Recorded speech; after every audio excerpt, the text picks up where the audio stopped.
Hello guys, this is me Anup Maurya and very good morning to all of you। हमारा CGL 2025 का जो exam था वो 12 सितंबर की सेकेंड शिफ्ट थी। तो मैंने उसमें अच्छा परफॉर्म किया। तो हम यहाँ सारे के सारे पॉइंट यहाँ मैं इंक्लूड करूँगा। मैंने यहाँ पे सारे के सारे पॉइंट लिख रखे हैं, ठीक। तो सारे के सारे पॉइंट हम यहाँ डिस्कस करेंगे। अगर आपने इस वीडियो को क्लिक किया है तो आप ज़रूर देखिएगा। This is my request as uh, चाहे बिग ब्रदर मान लीजिए, चाहे जो भी मानना है, ठीक। छोटी भाई की तरीके से आप ट्रीट कर सकते हैं, ठीक। तो यहाँ हम बात करेंगे, हम बात वो नहीं करेंगे जो आप चाहते हैं कि जैसे मैं कुछ लोग होते हैं ना, जैसे बटरिंग नहीं करने वाले, जो आपको यहाँ नीडेड है वो हम ज़रूर यहाँ बात करेंगे। और डेफिनेटली आप जो है कमेंट करके जाएंगे कि भैया सही है। और अगर ना अच्छा लगे तो भैया गरिया के ज़रूर जाइएगा, ठीक। और मैंने यहाँ पे 3 या 4 पॉइंट मैंने यहाँ लास्ट में डिस्कस करने के लिए नोट कर रखा है, ये ज़रूर डिस्कस करेंगे। अगर आपके पास टाइम हो तो आप ज़रूर इन 3 पॉइंट को, और डेफिनेटली मैं कह रहा हूँ कि आपकी सोचने का नज़रिया, इस लाइफ को देखने का नज़रिया, इस एग्ज़ाम पर्सपेक्टिव को देखने का नज़रिया अगर चेंज ना हो जाए तो अब क्या बताएं। तो अगर ना चेंज हो तो भैया गरिया के जाना अब, ठीक। जो भी आपको निगेटिव राइट करना है सब कुछ राइट करिए। हाँ तो चलो स्टार्ट करते हैं, ठीक। स्टार्ट ये करते हैं कि हमारा 12 सितंबर को एग्ज़ाम था। तो देखो बहुत सारे जो हमारा क्या बोलते हैं एडमिट कार्ड होता है, बहुत सारे उसमें इंस्ट्रक्शन लिखे होते हैं। और अभी हमारे एसएससी चेयरमैन जो हैं महोदय जी, उन्होंने रिक्वेस्ट की थी बहुत सारे बच्चे, तो उन्हीं को हम एम्फेसाइज करेंगे क्योंकि बहुत सारी चीज़ें हम छोड़ देते हैं। तो देखो, पढ़ तो आपने बहुत कुछ लिया होगा, उतने में मैं आपको गारंटी देता हूँ या आप ट्रस्ट कर सकते हैं, अपने आप पे ब्लाइंडली ट्रस्ट कर सकते हैं कि आप इस एग्ज़ाम को फोड़ कर आएंगे। ऐसे ही हमारा जो है, अब हम कहाँ बताएं कितना मैंने जो है इस, अभी हम लास्ट में डिस्कस करेंगे कि कितना मैंने अटेम्प्ट किया और कैसे डिस्कस किया, क्या हमारा माइंड सेट था। अदरवाइज एवरीबडी यार क्राइंग यार, बहुत कुछ यानी लोगों के साथ हुआ। तो देखो, सबसे पहले जब आप एग्ज़ाम देने जा रहे हैं तो एग्ज़ाम के एक दिन पहले जो आपकी रात होगी वही आपको डिसाइड करेगी किस तरीके से आप वहाँ परफॉर्म करने जा रहे हैं। तो सबसे पहले, अगर आपका एग्ज़ाम सुबह है या दोपहर शिफ्ट में है या शाम को है, तो आप रात को अच्छे से जो है खाना खाइए, लाइटली खाना खाइए। आप उसमें राइस इंक्लूड कर सकते हैं, ठीक है, राइस इंक्लूड कर सकते हैं। अच्छे से आप 10 बजे तक हर हालत में सो जाइए, ठीक, सो जाएंगे। सुबह जब उठिएगा, आफ्टर गेटिंग फ्रेश होने के बाद आपको 30 मिनट कहाँ इन्वेस्ट करने हैं भाई। जो मैं ये बातें बता रहा हूँ यही इम्पॉर्टेंट हैं। अगर आप इन चीज़ों को अवॉइड नहीं करेंगे, अगर नहीं फॉलो करेंगे, तो क्या होगा, 3 चौका 6 लिख के आएंगे और आपको ऑप्शन नहीं ढूंढने मिलेंगे। और आप एक क्वेश्चन को 5-5 बार पढ़ेंगे और फिर अपने पेरेंट्स से बोलेंगे टाइम कम पड़ गया। यार हम कैसे मान लें यार टाइम कम पड़ गया, सभी के लिए 60 मिनट जो है वहाँ प्रोवाइड किए जाते हैं। तो इन बात को आपको ध्यान रखना है कि आप अच्छे से वहाँ कूल एंड कंपोज होके कैसे परफॉर्म कर पाएंगे। यस, जो मैंने बताया, रात को क्या करना है, रात को 10 बजे हर हालत में सो जाना है। अगर नींद नहीं आती है तो थोड़ी आप फिजिकल एक्टिविटी इवनिंग में कर सकते हैं, ठीक। इवनिंग में थोड़ा थकान आएगी और लैक्टिक एसिड जो है आपके मसल्स में बनेगा और वो आपको नींद थकान आएगी, सो जाएंगे, ठीक। उसके बाद मॉर्निंग में उठना है, उसके बाद तुरंत आपको अपने छत पे चले जाना है, जहाँ भी आप जाना चाहते हैं, पार्क चले जाना है।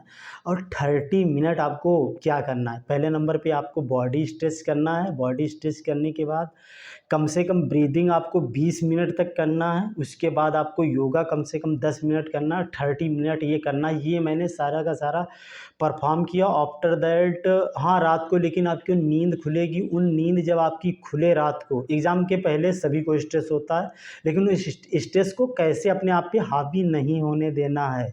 भैया आपकी आंखें 3-4 बार रात को खुलनी तय हैं, खुलेंगी तो आपको नींद खुलेगी, लेकिन आँखें आपको नहीं खोलना है, बस आँखें बंद किए पड़े रहना। जब आप 7 से 8 घंटे आपकी नींद हो जाए तभी आपको खोलना है आँखें, ठीक। उसके बाद सेकेंड पॉइंट आता है कि जब आप एग्ज़ाम सेंटर जाइएगा दोस्त, आप ये के लिए एडवाइस है, किसी से भी मत, कोई भी बात मत करना। आप जाइए, तुरंत अपना बैग जमा कर दीजिए। बैग जमा करने के बाद तुरंत एंट्री ले लीजिए अगर एंट्री होती है। यस, जैसे ही हम सेंटर में एंट्री करेंगे तुरंत, हाँ, मोस्ट इम्पॉर्टेंट थिंग, अगर कोई भी चीज़ लेट हो रही है आपको वहाँ पे किसी से कोई बात नहीं करनी और आर्ग्यूमेंट नहीं करना है, क्योंकि जो कुछ होगा सभी के साथ होगा। अगर सभी का एग्ज़ाम लेट होगा तो आपका भी लेट होगा, कोई दिक्कत नहीं। यस, एंट्री कर लीजिए। अब जब आप जाते हैं बायोमेट्रिक कराने में, बायोमेट्रिक में भी थोड़ा बहुत प्रॉब्लमेटिक हो सकता है। सारे पॉइंट डिस्कस करेंगे, थोड़ा धैर्य बनाइए रखिए, अपने दिल को थाम के रखिए, ठीक। उसके बाद में भी आपका बायोमेट्रिक लेट हो, क्योंकि मेरा लगभग 15 से 20 मिनट लग गया बायोमेट्रिक कराने में। तो पैसेंस तो गोइंग हो रहा था, वेनिंग हो रहा, तो बोलते हैं ना, my patience is waning is this entertaining. तो बेटा ऐसा कुछ नहीं करना है, आपको शांति से बायोमेट्रिक हो जाएगा, कोई आर्ग्यूमेंट नहीं करना है इन्विजिलेटर से, कुछ भी। इससे अपना आप पीस ऑफ माइंड खो देंगे। यस, जो भी आपके टाइम एग्ज़ाम स्टार्ट होने में और वहाँ बचे, उसमें आपको क्या करना, अपना सर रख के अपने डेस्क पे और बस आंखें बंद करके आपको ब्रीदिंग करते रहना है, ब्रीदिंग करते रहना। मैं क्यों बोल रहा हूँ, ऐसे ही मैंने 80 प्लस नहीं जो है अटेम्प्ट किए हैं और बहुत अच्छा, हाँ, I am very very satisfied. तो आंखें बंद कर लेना जब एग्ज़ाम स्टार्ट हो। यस, बस 4-5 बार और ब्रीदिंग करिए, पानी की बॉटल ले जाइएगा और पानी पी लीजिएगा, क्योंकि मैंने जैसे एंट्री की थी अपनी बॉटल पानी से फिल कर ली थी, अपने डेस्क के नीचे रख दी थी, थोड़ा थोड़ा पीता रहा, क्योंकि डिहाइड्रेशन में दिमाग काम नहीं करता है। अब आ जाते हैं, ये तो हो गया। अब एग्ज़ाम में अगर आप कूल एंड कंपोज रहेंगे, अब अटेम्प्ट कैसे करें ये देख लेते हैं। देखो, अटेम्प्ट ऐसे करना है जब आप कूल एंड कंपोज रहेंगे। मेरी बात मान लीजिए, आपको क्वेश्चन एक बार में पढ़ने से समझ में आ जाएगा। 90 यानी मेजॉरिटी ऑफ स्टूडेंट या 90%, 95% या 99% बच्चे क्या करते हैं, एक क्वेश्चन को कम से कम 3 या 4 बार पढ़ते हैं, ठीक। जब 3-4 बार पढ़ोगे तो भैया टाइम तो उसी में आपका चला जाएगा, आगे परफॉर्म करेंगे कब करेंगे। तो कूल एंड कंपोज, बहुत कूल रहने की ज़रूरत है। कूल रहने के बाद आप क्या करेंगे, एक बार में क्वेश्चन आपको समझ में आ जाएगा, आपको करना है या नहीं करना है, तुरंत आप करेंगे उसको, आगे बढ़ जाएंगे। यस, लेकिन मोस्ट इम्पॉर्टेंट थिंग इसमें है, आपको स्किप करना बहुत ज़रूरी है। अगर आपको 2 लाइन से ज़्यादा कोई भी क्वेश्चन दिखता है, आपको बिना रीड किए उसको फर्स्ट राउंड में भैया छोड़ देना है। भैया अगर 4 लाइन का अगर कोई क्वेश्चन है, 3 लाइन का, तो उसको पढ़ना ही नहीं फर्स्ट लाइन में। हमको सिंगल लाइन वाले सारे के सारे क्वेश्चन फटाफट फटाफट करना है। मैंने जो वहाँ पे अपना किस तरीके से किया, मैंने पहले इंग्लिश किया, रीजनिंग किया, जीएस किया, देन आफ्टर अपना मैथमेटिक्स, जिसको हम सबसे ज़्यादा टाइम देते हैं, ठीक। तो इस तरीके से मैंने वहाँ किया।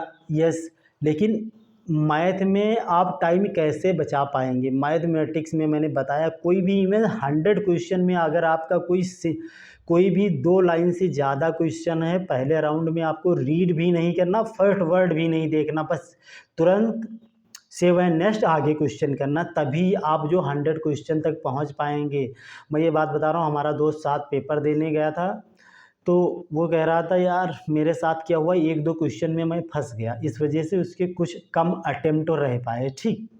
तो आपको ये नहीं करना है, ठीक, किसी क्वेश्चन, सिंगल क्वेश्चन पे। और दूसरी बात ये है कि आपको लास्ट सेकेंड तक फाइट करना है, लास्ट सेकेंड। अगर आपके पास 1 सेकेंड भी है ना, तो उस सेकेंड तक भी फाइट करना है। आप ऐसा क्यों बोल रहा हूँ, मैंने एक क्वेश्चन मैं कर रहा था, उसका मैं आंसर फाइंड कर लिया और बस मैं उसको क्लिक करने जा रहा था, लेकिन तब तक टाइम आउट हो गया। चलो कोई दिक्कत नहीं, अच्छा मेरा हो गया था। तो लास्ट सेकेंड तक फाइट करनी है। तीसरी बात ये है कि कुछ लोग बोलते हैं कि हमको वहाँ पे सर नंबर ऑफ क्वेश्चन मैंने कितने अटेम्प्ट किए वो नहीं दिखाई पड़ा। जहाँ पे टाइमर चलता है राइट साइड में, तो जहाँ राइट में साइड में चलता है वहाँ उसके नीचे वहाँ पे वो दिखाता रहता है कि आपने कितने क्वेश्चन अटेम्प्ट किए हैं। तो वहाँ पे आपको क्वेश्चन दिख जाएगा, नंबर ऑफ क्वेश्चन आपने कितने अटेम्प्ट किए हैं, ठीक। और जो आप यहाँ पे क्या बोलते हैं, लैपटॉप पे टेस्ट देते हैं, टेक्स्ट बुक से या किसी भी प्लेटफॉर्म से, तो उसमें डिस्प्ले जो होती है वो छोटी रहती है। तो मुझको प्रॉब्लम क्या आ रही थी कि मैं बार बार सेव नेक्स्ट पे मेरा कर्सर ना जाके, और मेरा जा कहाँ रहा था, उस पर रिव्यू पे जा रहा था, रिव्यू के लिए। तो वो डिस्प्ले होती है बड़ी, तो उसमें ऑप्शन जो ये सेव एंड नेक्स्ट था वो बीच यानी मतलब यहाँ होता है छोटी स्क्रीन में। आप उसको देख के पहले ही आप डिसाइड कर लीजिए हमको यहाँ क्लिक करना, क्योंकि हमारी ये जो एक्शन होते हैं वो इनवॉलंटरी होते हैं या हमारी हैबिचुअल होते हैं, तो इसको थोड़ा अवॉइड करिएगा, ध्यान दे लीजिएगा माइंड से। अब जो मैंने ये सारी बातें बताई, अगर यहाँ तक देख ली हैं तो हम तीनों बातें बताने जा रहे हैं। पहली बात हम ये बताएंगे कि क्वेश्चन एग्ज़ाम के दौरान आपको ऐसा माइंड सेट रखना है कि जैसे आपका कोई घर में आपका छोटा भाई है आपका या भतीजा है, और आपने उसको 5 रुपये आप दिए और कहा जाओ बेटा जाओ, जब यानी बिस्किट ले आओ, कुछ भी खाना है, तो वो 5 रुपये गया अपना लेके खर्च कर डाला, खा डाला, ठीक।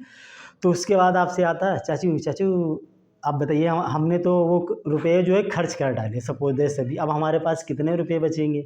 तो आपका आंसर यही होगा, क्या यार एब्जर्ड क्वेश्चन है। आप कहेंगे आपके पास एक भी रुपया नहीं बचा, तो कहेगा नहीं चाचू हमारे पास 0 रुपये बचे हैं। तो कुछ क्वेश्चन ऐसे भी आ सकते हैं, ठीक। कुछ क्वेश्चन का लेवल बहुत ज़्यादा अप होगा, कुछ का जो है लेवल बहुत डाउन होगा। तो आपको बहुत ज़्यादा वहाँ पे flexible, cool and compose everything रखना। जैसा क्वेश्चन है वैसा हमको बिहेव करना है, तभी आप 100 क्वेश्चन तक पहुँच पाएंगे। कल जो मैंने वीडियो बताई थी बहुत सारे उसमें पॉइंट रह गए थे, इसलिए मैंने उसको हटा दिया। जैसे आप इन बातों को भाई हम आप पे कैसे रियलाइज करें, आपके अंदर यही क्वेश्चन आ रहा होगा। यस, मैंने पिछले साल जो 2024 का एग्ज़ाम था वो मैं देने गया कानपुर, कानपुर लगा था। और आज तक एसएससी के इतिहास में ऐसा हुआ है कि आज तक मैं किसी का रिव्यू देख के नहीं गया, क्योंकि रिव्यू इसलिए नहीं देख के गया क्योंकि मेरा जो एग्ज़ाम आज तक लगा है वो फर्स्ट डेट में और फर्स्ट या सेकेंड शिफ्ट में लग जाता है एग्ज़ाम। सदैव आज तक कभी नहीं ऐसा मुझे अपॉर्चुनिटी बोलिए या कुछ भी बोलिए नहीं मिला कि मैं रिव्यू देख के, जितना मैं प्रिपेयर किया मैं उसी से एग्ज़ाम दिया हूँ, क्लियर किया हूँ हर बार। तो उसमें ये हुआ, मैंने भाई कानपुर रूम ले लिया, रूम लेके मैं तुरंत गया। ये दूसरी बात है, आप कैसे ट्रस्ट कर सकते हैं इस बंदे पे, या छोटे भाई या बड़े भाई पे। मैं गया वहाँ पेपर देने, भाई पेपर जब देने गया तो मैंने रूम ले लिया, रूम लेके भाई रात को रुका, क्योंकि मैं कभी भी अपने नींद से कंप्रोमाइज़ नहीं कर सकता बिफोर एग्ज़ाम। तो मैंने रूम लिया, जो भी पे था पे कर दिया। मैं फिर बाटी चोखा हल्का फुल्का खाना खाया और चला गया पेपर देने। जहाँ रूम लिया था वहाँ से लगभग 20-25 किलोमीटर सेंटर था कानपुर में। गया भाई, तो थर्ड शिफ्ट में एग्ज़ाम था।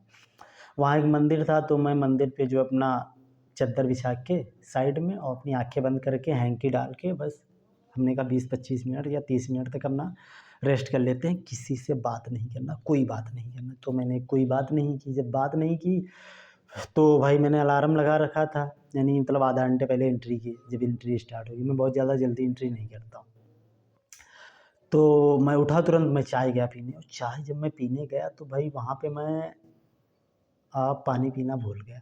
जब पानी पीना भूल गया तो मैंने एंट्री तो कर ली। जब एंट्री कर ली, चाय ऊपर से पिया था, ऊपर से मैं रेस्ट कर रहा था, ऊपर से बाटी चोखा खाया, तो प्यास भाई इतनी गजब की, यानी मतलब लगी थी अंदर। तो मैं बायोमेट्रिक कराने के तुरंत बाद मैं बैठ गया अपनी सीट पे, और मैंने इन्विजिलेटर से पूछा सर पानी पी लें? तो कहा जाइए। लगभग 15 मिनट थे एग्ज़ाम स्टार्ट होने में। पानी पीने गया।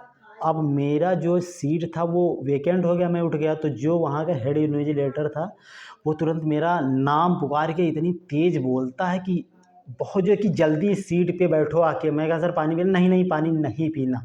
मुझको जहाँ पानी का टैंक था वहाँ से आना पड़ा बिना पानी पिए। अब भाई मेरा गला सूख रहा, अब मैं क्या करूँ?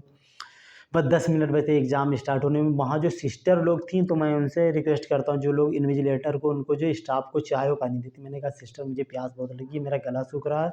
वैसे भी सभी का बीपी बढ़ता है जब एग्ज़ाम स्टार्ट होने में 4-5 मिनट होते हैं। तो वो जो है कहा चलो मैं अभी ला के देती हूँ। वो पानी जो है प्लेट में लेके आई, इस तरीके से गिलास में पानी लेके आई। अब क्या होता, पानी हमारे सामने भैया इस तरीके से होता है, सिस्टर लेके आती, लेकिन उसी इन्विजिलेटर ने हमारे हाथों से उस पानी का गिलास तुरंत छुड़वा लेता है और कहता है सिस्टर से लेके जाओ, पानी नहीं पीना, यहाँ 1 घंटे के लिए पेपर देने आए हो या पार्टी करने। आप समझ सकते हो हमारा माइंड सेट कितना पॉजिटिव था। मैंने कहा अगर मैं कोई भी आर्ग्यूमेंट यहाँ से करूँगा तो मेरा पीस ऑफ माइंड तुरंत टूटेगा और हमारा ये पेपर, समझ रहे हैं, एकदम बेकार जाएगा। मैं तो रेस से बाहर चला। मैंने कहा 1 घंटे की बात है क्या यार। मैंने पेपर बहुत अच्छे से दिया और प्री भी क्वालिफाई किया, और मैंने मेंस भी राइट किया, और 150 के ऊपर नंबर आए थे विदाउट एनी रिव्यू। अपने आप पे ट्रस्ट करो भाई मेरे, समझ रहे हैं, ट्रस्ट करो, विश्वास करो।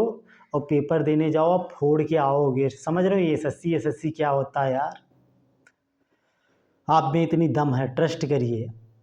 ठीक, आप कहेंगे कि सर तो करें क्या। आप भाई इस समय आपको रिलैक्स होने की ज़रूरत है। अगर मेरा पॉइंट ऑफ व्यू देखेंगे तो जितनी भी हमारी तैयारी होनी थी, वो जो फेज़ 13 का एग्ज़ाम हुआ था 24 जुलाई तक, उतनी मेरी हो चुकी थी। उस समय तक मेरा जो हम लोगों का स्कोर था वो 170 प्लस जा रहा था। तो तैयारी तो तभी हो गई थी। अब बीच में बस रिवीजन हो रहा था। अभी तो बहुत सारी कंट्रोवर्सी हुई, प्रोटेस्ट हुआ, तो सभी लोग उसमें इंगेज हुए। मैं भी थोड़ा बहुत रहा, लेकिन मैं पढ़ाई करता रहा और इससे भी इफ़ेक्ट रहा।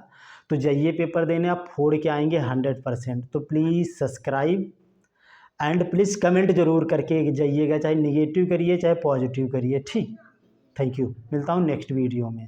और नेक्स्ट वीडियो आप किस टॉपिक पे कर चाहते हैं वो ज़रूर कमेंट करिएगा। और कल से हम मेंस की अब तैयारी करेंगे। जय हिंद, जय भारत।